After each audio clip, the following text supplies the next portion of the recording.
वारकरी तीर्थ YouTube चॅनलवर तुमच्या सर्वांचे सहर्ष स्वागत आहे. आपण बघत आहे postman MTS plus postal assistant यांच्या ज्या डिपार्टमेंटल एक्झाम होणार आहे त्यासाठीचे लाईव्ह क्लासेस हे तुमच्या समोर सादर होणार आहेत. मी स्वतः ऋषिकेश विठ्ठलराव साबळे डिपार्टमेंट पोस्टमध्ये कार्यरत आहे. मागच्या वर्षी आपल्या बॅचमधील जवळपास 10 जण हे पोस्टल असिस्टंटसाठी सिलेक्ट झालेले आहेत. सरप्लसमधल्या GDSचा रिझल्ट अजूनपर्यंत वेटिंगवरती आहे, तर त्यामध्ये सुद्धा सिलेक्शन होईलच. आणि पोस्टमन MTSचा सुद्धा पॅरेंट डिव्हिजनच्या व्यतिरिक्त जो रिझल्ट आहे तो वेटिंगवरतीच आहे आणि MTSचा पॅरेंट डिव्हिजनचा सुद्धा रिझल्ट वेटिंगवरती आहे. ॲडमिशन करण्यासाठी 77 44 91 80 40 या नंबरवरती 2500 रुपयाचं पेमेंट करायचं आहे. त्याचा स्क्रीनशॉट त्याच नंबरवरती 77 44 91 80 40 या नंबरच्या व्हॉट्सॲपवरती टाकायचं. तुमचं नाव, तुमच्या BOचं नाव, तुमचा मोबाईल नंबर आणि ईमेल ॲड्रेस हा मला सेंड करायचा आहे, जेणेकरून तुम्हाला ज्या आपल्या डेमो टेस्ट होतील त्या डेमो टेस्टमध्ये काही अडचण येणार नाही. तर बघा, डिपार्टमेंट ऑफ पोस्टमध्ये वेगवेगळ्या एक्झामसाठी वेगवेगळे पॅटर्न आहेत. जे रिवाईज पॅटर्न झालेले आहेत ते तुम्हाला माहीत नसेल तर मला मेसेज टाकायचा पर्सनली व्हॉट्सअपवरती. तुमच्या व्हॉट्सअपवरती ज्या नोटिफिकेशन मी पाठवून देईन.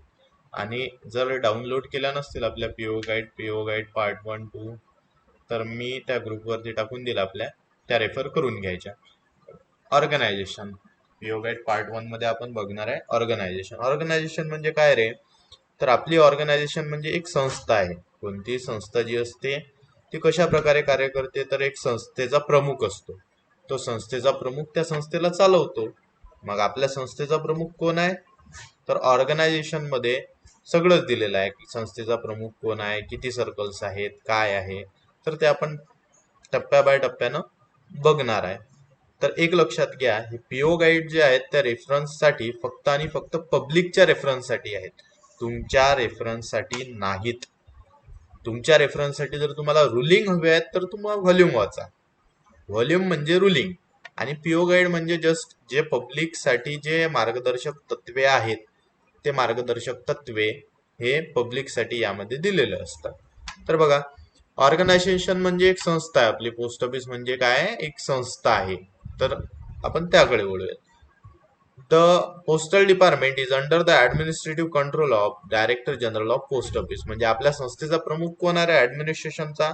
आपल्या ऍडमिनिस्ट्रेशनचा प्रमुख हा DG असतो, director general of post office. तर DG आहे तो DG आपले जे ऍडमिनिस्ट्रेशनचं कंट्रोल आहे ते DGच्या हाती राहते. आणि जे राजनीतिक कंट्रोल म्हणा किंवा जी आपली मिनिस्ट्री ऑफ कम्युनिकेशन असते त्याचा जो प्रमुख असते टेलिकम्युनिकेशन मिनिस्टर किंवा संचार मंत्री, जे काही म्हणता येईल ते, हा जो असते तो फक्त ऍडमिनिस्ट्रेशनच्या वर जे काही रुलिंग वगैरे असतात ते त्याच्या म्हटल्याने किंवा सरकारच्या म्हटल्याने बनवल्या जातात. पण ऍडमिनिस्ट्रेशनचा जो हेड असतो तो डायरेक्टर जनरल असतो. The DG also functions as the chairman of the postal board and secretary of department of post. DG हा कसं कार्य करतो? तर DG हा चेअरमन सुद्धा असतो पोस्टल बोर्डचा आणि तो सेक्रेटरी सुद्धा असू शकतो. सध्या आपला DG हा वेगळा आहे आणि सेक्रेटरी हा वेगळा आहे. कोण आहे ते मला कमेंट बॉक्समध्ये कमेंट करून सांगा. For the purpose of administration, the entire country has been divided into 16 postal circles under the Postmaster General as shown below. आता बघा, PO गाईड हे जुन्या पद्धतीने बनवलेले आहे. जे नवीन अपडेशन आहेत ते आपल्या क्लासमध्ये तुम्हाला मिळून जातील बाकायदा. आणि रेफरन्ससाठी प्रत्येक गोष्टीचं अप टू डेट नॉलेज हे तुम्हाला ठेवणं गरजेचं आहे. कारण की आता 16 सर्कल्स नाही आहेत तर आता 23 सर्कल्स अस्तित्वात आहेत.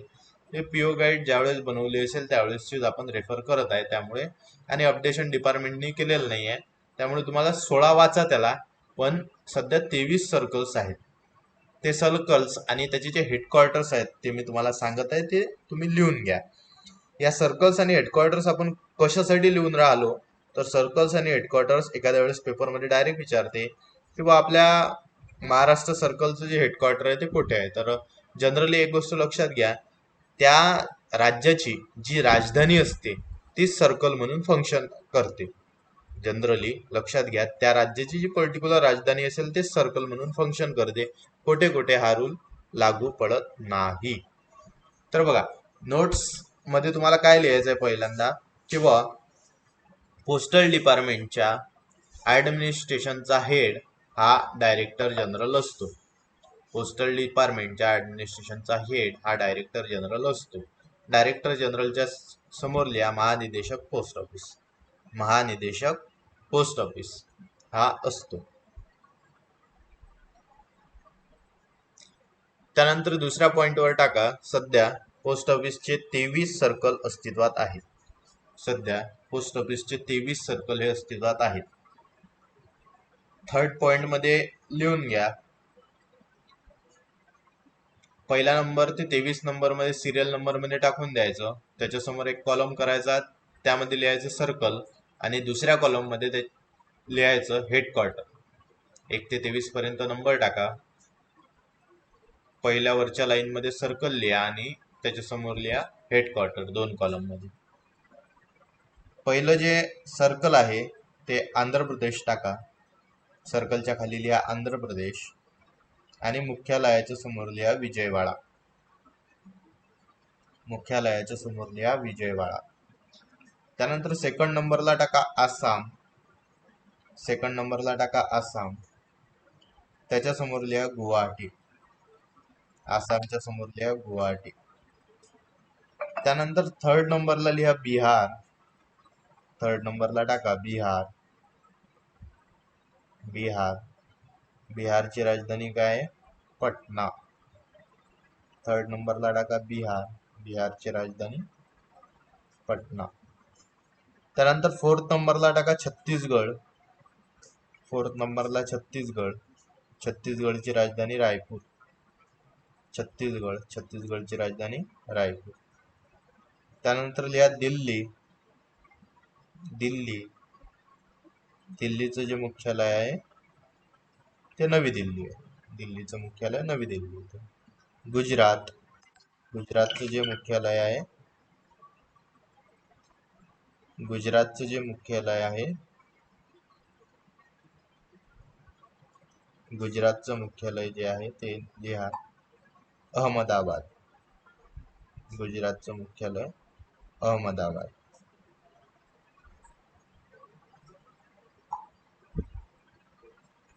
हरियाणा. हरियाणा. हरियाणाचं मुख्यालय आहे, हरियाणाचं मुख्यालय जे आहे ते अंबाला. हरियाणाचं मुख्यालय अंबाला. हिमाचल प्रदेश. त्यानंतर लिहा हिमाचल प्रदेश. हिमाचल प्रदेशचं मुख्यालय शिमला आहे. हिमाचल प्रदेशचं मुख्यालय जे आहे ते शिमला आहे. हिमाचल प्रदेश शिमला. त्यानंतर लिहा जम्मू काश्मीर. त्यानंतर लिहा जम्मू काश्मीर. जम्मू काश्मीरचं जे मुख्यालय आहे ते आहे श्रीनगर. जम्मू काश्मीरचं मुख्यालय काय आहे? श्रीनगर. त्यानंतर 10 नंबरला लिहा झारखंड. झारखंड. झारखंडचं जे मुख्यालय आहे ते रांची. झारखंडचं जे मुख्यालय आहे ते रांची आहे. त्यानंतर 11 नंबरला लिहा कर्नाटक. कर्नाटक. कर्नाटकचं जे मुख्यालय आहे ते आहे बेंगलुरू. बंगलोर, बेंगलुरू काही लिहा. त्यानंतर टाका केरळ. त्यानंतर लिहा केरळ. केरळचं जे मुख्यालय आहे ते तिरुअनंतपुरम येथे. कुठे? तिरुअनंतपुरम येथे आहे. त्यानंतर 13 नंबरला टाका मध्य प्रदेश. 13 नंबरला टाका मध्य प्रदेश. मध्य प्रदेशचं मुख्यालय हे भोपाळला आहे. मध्य प्रदेश. 14ला टाका महाराष्ट्र. महाराष्ट्राचं मुख्यालय कुठे आहे? कमेंट बॉक्स मध्ये कमेंट करून टाका आणि त्याच्यासमोर तुम्हीच लिहा, मी सांगत नाही. उत्तर पूर्व म्हणजे जे आपले पूर्वेकडील जे राज्य आहेत, ज्या 7 बहिणी आहेत, त्या 7 बहिणीपैकी 6 बहिणींचं उत्तर पूर्व म्हणून एक परिमंडल आहे. उत्तर पूर्व म्हणून एक सर्कल आहे. तर त्या सर्कलचं जे मुख्यालय आहे ते शिलाँग येथे आहे. कुठे? शिलाँग येथे. त्यानंतर लिहा उडीसा. उडीसाचं मुख्यालय भुवनेश्वर. त्यानंतर लिहा उडीसा, उडीसाचं मुख्यालय भुवनेश्वर. त्यानंतर लिहा पंजाब, त्यानंतर लिहा पंजाब, पंजाबचं जे मुख्यालय आहे ते आहे चंदीगड. पंजाबचं मुख्यालय चंदीगड. त्यानंतर लिहा राजस्थान, त्यानंतर लिहा राजस्थान, राजस्थानचं मुख्यालय जयपूर. राजस्थानचं मुख्यालय जयपूर. त्यानंतर लिहा तामिळनाडू, तामिळनाडू, तामिळनाडूचं जे मुख्यालय आहे ते चेन्नई येथे. तामिळनाडूचं मुख्यालय चेन्नई येथे. त्यानंतर टाका 20 नंबरला तेलंगणा, तेलंगणाचे जे मुख्यालय आहे ते हैदराबाद येथे. तेलंगणाचं मुख्यालय हैदराबाद येथे. 21 नंबरला लिहा उत्तर प्रदेश, उत्तर प्रदेशचं मुख्यालय लखनौ येथे. कुठे? लखनौ येथे. उत्तर प्रदेशचं मुख्यालय लखनौ येथे. उत्तर प्रदेशचं मुख्यालय लखनौ येथे. त्यानंतर लिहा उत्तराखंड, उत्तराखंडचं मुख्यालय देहरादून येथे आहे. उत्तराखंड, उत्तराखंडचं मुख्यालय देहरादून येथे आहे. त्यानंतर 23 नंबरला लिहा पश्चिम बंगाल, पश्चिम बंगालचं मुख्यालय कोलकाता येथे. कुठे आहे? पश्चिम बंगालचं मुख्यालय कोलकाता येथे. झाले 23 सर्कल आणि 23 सर्कलचे मुख्यालय हे तुम्हाला सांगून झाले. तर आता बघा त्यानंतरचा पार्ट, यापैकी फक्त लक्षात ठेवायचं आणि जनरली जे राजधानी आहे तेच मुख्यालय आहे, त्यामुळे तुम्हाला भारी नाही झालं लक्षात ठेवायला. त्यानंतर बघा in each circle there are number of postal division under the charge of senior superintendent of post office. आता प्रत्येक डिव्हिजनला कोण आहे? सिनियर सुप्रिटेंडंट पोस्ट ऑफिस आहे किंवा सुप्रिटेंडंट पोस्ट ऑफिस आहे, म्हणजे SSP आहे किंवा SP आहे. तर कोण असते तुमच्या पोस्टल डिव्हिजनचा हेड? तर पोस्टल डिव्हिजनचा हेड हा senior superintendent of post office किंवा सुप्रिटेंडंट ऑफ पोस्ट ऑफिस असतो. डिव्हिजनचा हेड लिहून घ्या. पोस्टल डिव्हिजनचा हेड हा SSP किंवा SP असतो. आता तुम्हाला SSP आणि SP चा लॉंग फॉर्म सांगाव एवढे काही तुम्ही डिपार्टमेंटमध्ये नवीनही नसाल, प्रत्येकाला 2-3 वर्ष झालेलेच आहेत. लिहून घ्या. SSP च्या समोर लिहा senior superintendent of post office आणि SP च्या समोर लिहा सुप्रिटेंडंट ऑफ पोस्ट ऑफिस. त्यानंतर दुसऱ्या पॉइंटला लिहा the RMS rail mail service offices and sections are similarly controlled by senior superintendent of post office or superintendent of post office superintendent of RMS in each circle. RMS च्या डिव्हिजनचा प्रमुख, RMS च्या डिव्हिजनचा प्रमुख हा SP RMS म्हणजे senior superintendent, SSP RMS म्हणजे senior superintendent of post office RMS किंवा superintendent RMS किंवा SP RMS हा असतो. SP RMS हा असतो. The address of local senior superintendent और सुप्रिटेंडंट ऑफ पोस्ट ऑफिस और RMS can be ascertain from post office और RMS ऑफिस. आता तुम्हाला जो लोकल सुप्रिटेंडंट आहे त्याचा ॲड्रेस जर लागला तर तो कोण देते तुम्हाला?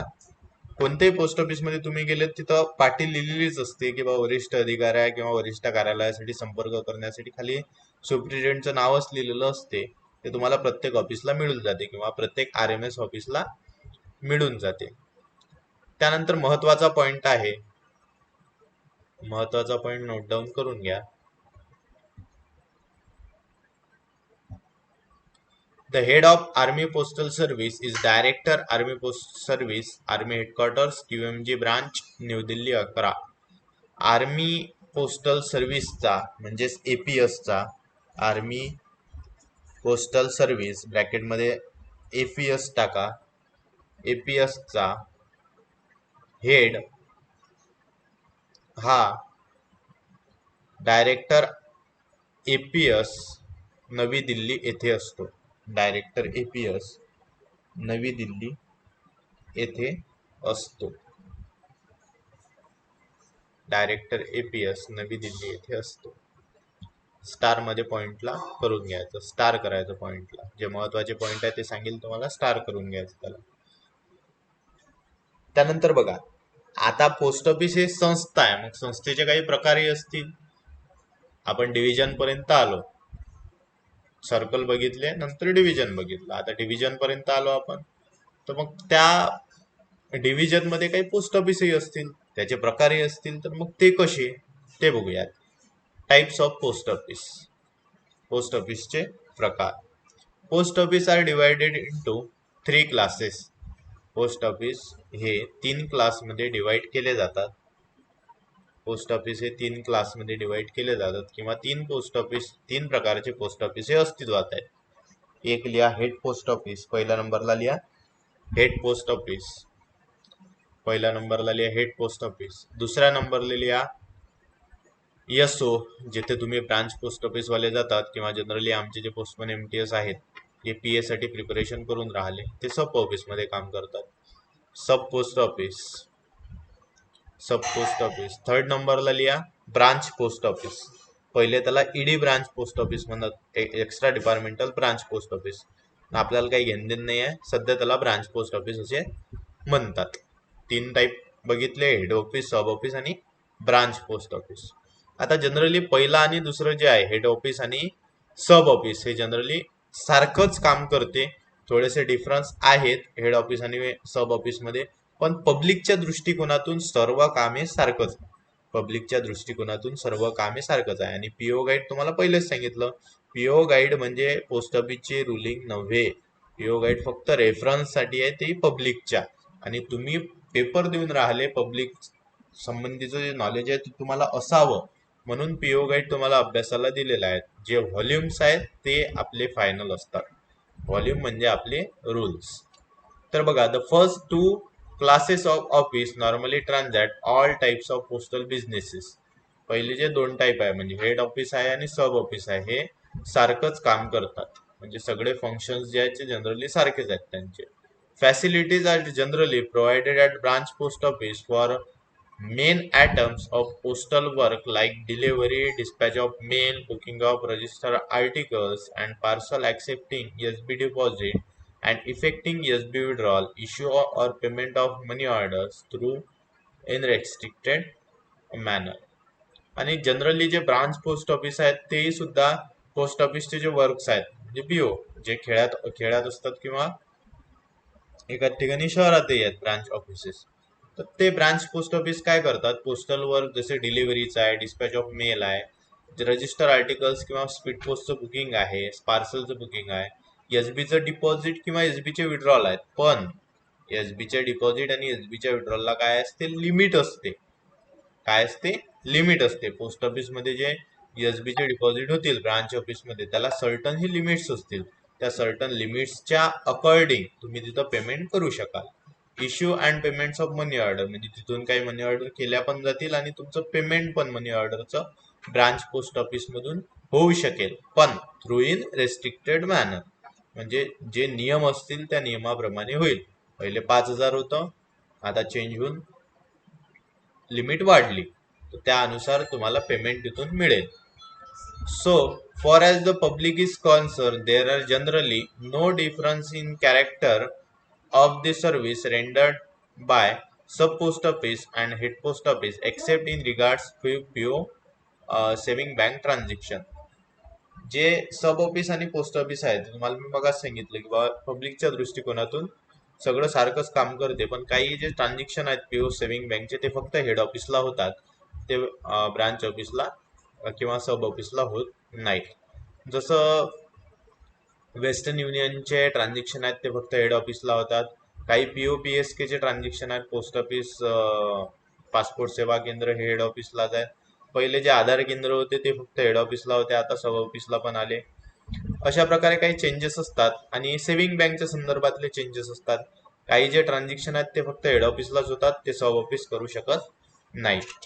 Certain post office do not undertake all types of postal business. कोणकोणते जे पोस्ट ऑफिस आहेत ते सगळ्या प्रकारचे पोस्टल बिझनेस करतीलच असं नाही. कारण की काही सिंगल हँड पोस्ट ऑफिस असतात, म्हणजे तिथं फक्त एक व्यक्ती असतो जो SPM असतो, स्वतः सब पोस्ट मास्टर असतो, आणि तोच PA म्हणून तिथं काम करतो, म्हणजे सिंगल हँड पोस्ट ऑफिस त्याला म्हणतात. तर त्या सिंगल हँड पोस्ट ऑफिस मध्ये काही रेस्ट्रिक्शन असतात, किंवा हे काम इथं होत नाही, हे काम इथं होत नाही, असे काही रेस्ट्रिक्शन असतात. ते कोणत्या कोणत्या प्रकारचे पोस्टल बिझनेस हे करतील नाहीत. The restrictions imposed will be found in the list of post office published as part 3 in this guide.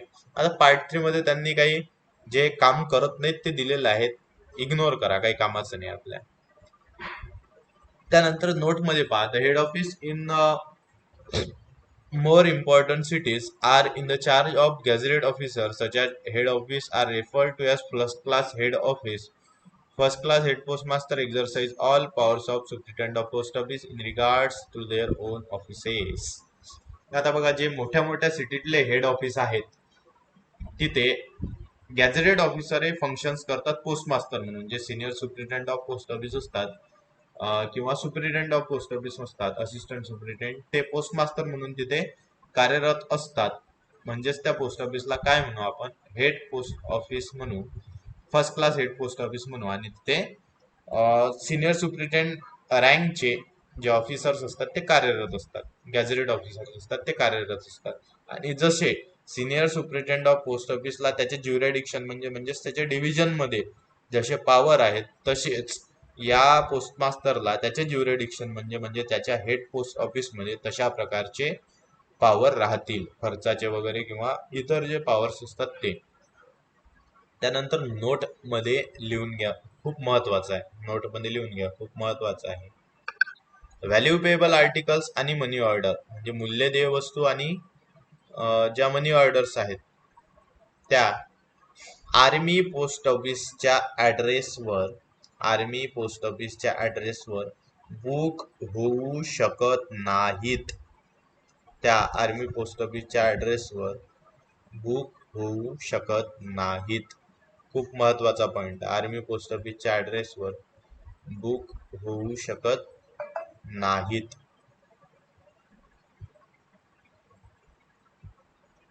Star करून घ्या त्या पॉइंटला. त्यानंतर आपल्याला बघायचं आहे नाईट पोस्ट ऑफिस. जे रात्र टपाल कार्यालय आहेत ते कशा प्रकारचे कार्य करतात. नाईट पोस्ट ऑफिस म्हणजे काय, त्याच्या नावातच सगळं आहे. नाईट म्हणजे रात्रीच्या वेळी जे फंक्शन्स करतील किंवा त्या दरम्यान जे फंक्शन्स करतील त्यांना काय म्हणू आपण, night post office. Night post office मध्ये लिहा, the working hours of post office are generally fixed by the head of the circle according to the timing giving in clause 5 of the post office guide. बघा, जे working hours आहेत post ऑफिसचे ते कोण ठरवते, head of the circle ठरवते. Night post ऑफिसच्या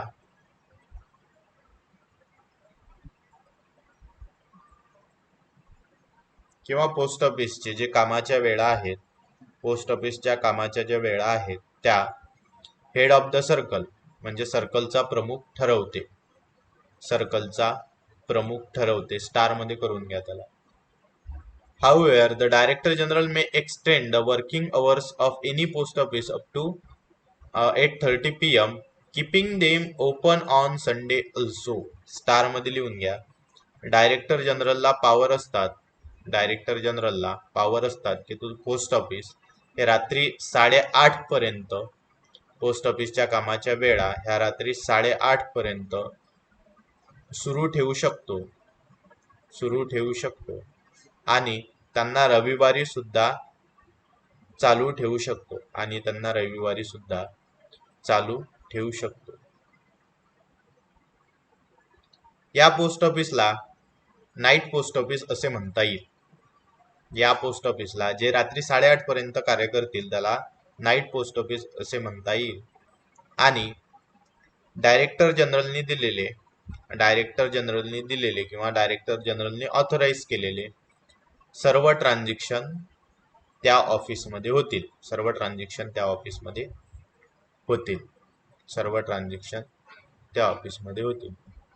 बघा, इथपर्यंत काही अडचण असेल तर व्हॉट्सअपवरती मेसेज टाकायचा, कॉल करायचा. आणि काही अडचण आली तर बिंदास्तपणे तुमचे मेसेज वाचले जातील, कॉल वाचले जातील, त्यावर रिप्लाय दिला जाईल. आणि कोणाला जर ऍडमिशन करायची असेल तर या नंबरवरती 77 44 91 80 40 या नंबरवरती तुम्ही पेमेंट करून आताही ऍडमिशन करू शकाल. आपल्या कोर्समध्ये तुम्हाला सगळंच मिळून जाईल, जसं की जनरल नॉलेज आहे, मॅथ्स आहे, रिझनिंग आहेत आणि पीओ गाईड्स आहेत. त्या सर्व कव्हर अप होऊन जाईल. तुमचं जे पेमेंटचा आहे तो स्क्रीनशॉट 77 44 91 80 40 याच नंबरवरती सेंड करायचा. तुमची ऍडमिशन कन्फर्म केली जाईल आणि त्यानंतर तुम्हाला ग्रुपवरती जॉईन केलं जाईल आणि ग्रुपवरतीच प्रत्येक क्लासची लिंक आणि ज्या तुमच्या डाऊट्स आहेत तर तुम्ही विचारायचे आहेत. ठीक आहे.